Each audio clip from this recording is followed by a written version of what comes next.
This video is sponsored by Squarespace.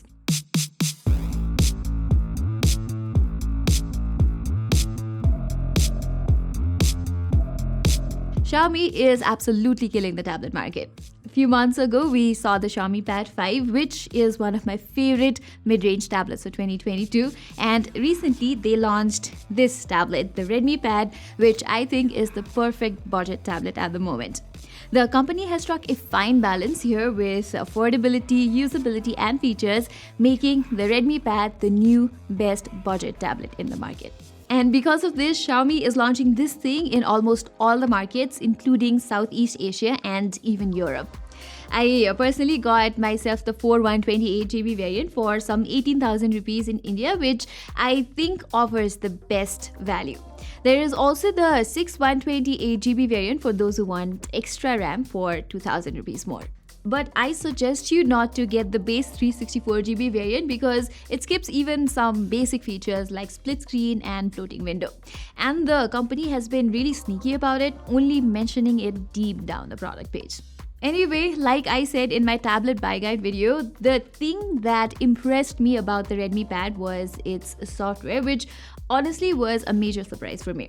I was not expecting much in this department as it is not Xiaomi's strongest suit based on my experience with the Xiaomi Pad 5. So I was taken aback by this version of MIUI for Pad when I started using it. It's surprisingly light, it's void of bloatware apps, and comes with some really useful features. For starters, it has this iPad OS-like dock that houses up to 7 frequently used apps with space for recently used apps on the right. Hence, you can use the dock to quickly launch an app, or once an app is open, you can simply drag a second app from the dock and open it in a floating window or trigger the split screen mode. The Redmi Pad even allows you to save split screen combos on the home screen, saving you a ton of time when accessing your favorite pair of apps, like browsing Chrome while you're simultaneously watching a YouTube video, for example. And the good thing is that the dock is accessible from the home screen as well as other apps, making it a great tool for multitasking. Another feature that I'm quite fond of here is the lock screen YouTube playback.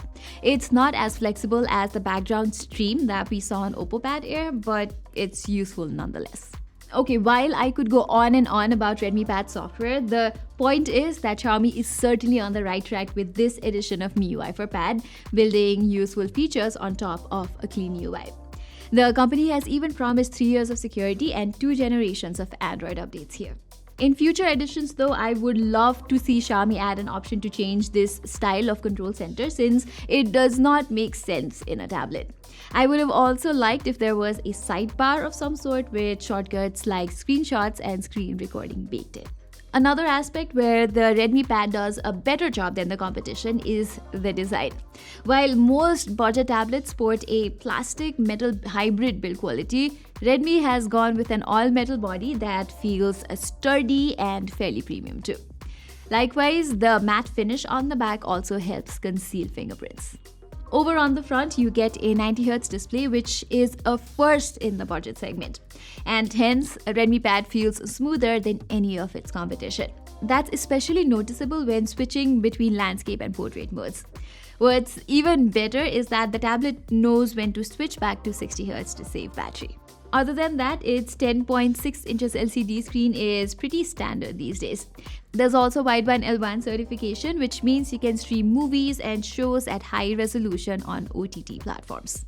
In my spare time this festive season, I binged Cyberpunk Edge Runners on Netflix, and the neon lights of the night city looked great on the Redmi Pad. The screen gets quite bright while the colors and contrast are on point too.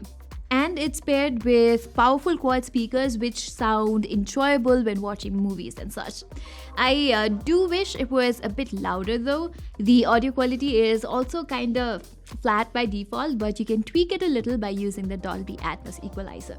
Okay, moving on, the Redmi Pad is powered by MediaTek's Helio G99 chipset, which brings a decent balance of raw performance and power efficiency. It is based on TSMC's 6nm process, which paired with the tablet's 8000 mAh battery results in excellent battery life. A full charge usually lasted me for 3 days under casual usage, consisting of a lot of social media consumption, occasional gaming, and scrolling through different social media apps. For charging, you get a 22.5 watt charger in the box itself, which takes this tablet from 0 to 100% in over 2.5 hours.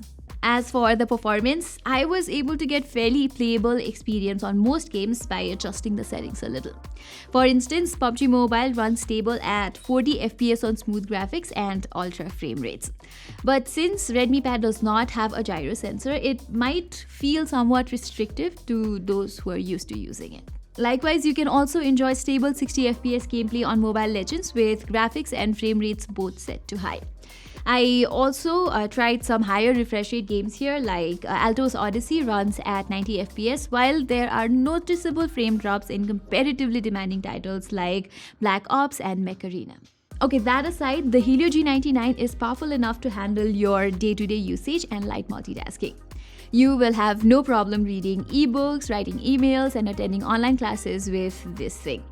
Plus, even though Xiaomi does not bundle the Redmi Pad with any stylus, you can use a third-party stylus to take notes. You also get a built-in note app which has a handwritten mode, but I recommend using third-party apps like Squid instead for a much better experience. For stuff like online classes, there is an 8 megapixel front-facing camera. It is not anything to write home about, but it can get you through casual video calls. Redmi is also set to introduce Apple's center stage-like feature called Focus Frame with future software updates to make full use of the front-facing camera's wide 105-degree field of view. Then there is the 8 megapixel shooter at the back that you can use to scan notebooks and homework. So all in all, if you're shopping for a tablet this winter for multimedia, online classes, and even gaming without having to spend a lot of money, the Redmi Pad should definitely be on the top of your list. And guess what should be on the top of your list? Squarespace. If you don't know how to code and don't have a high budget to hire a developer, but you're looking to build a fast, responsive, and good-looking website for your blog, restaurant, or online store, or any other business, you've got to check out Squarespace. It is a very easy-to-use platform where you can choose thousands of amazing templates and build them with just drag and drop. Plus, what I like about Squarespace is its feature-rich admin panel where you can check all the analytics, create email and Facebook campaigns, and perform SEO without too much technical knowledge. Likewise, Squarespace allows you to display posts from your social profiles on your website too. This way, you can automatically push website content to your favorite social media channels so your followers can share it too. So what are you waiting for? Head to squarespace.com/gadgetbyte to get 10% off today.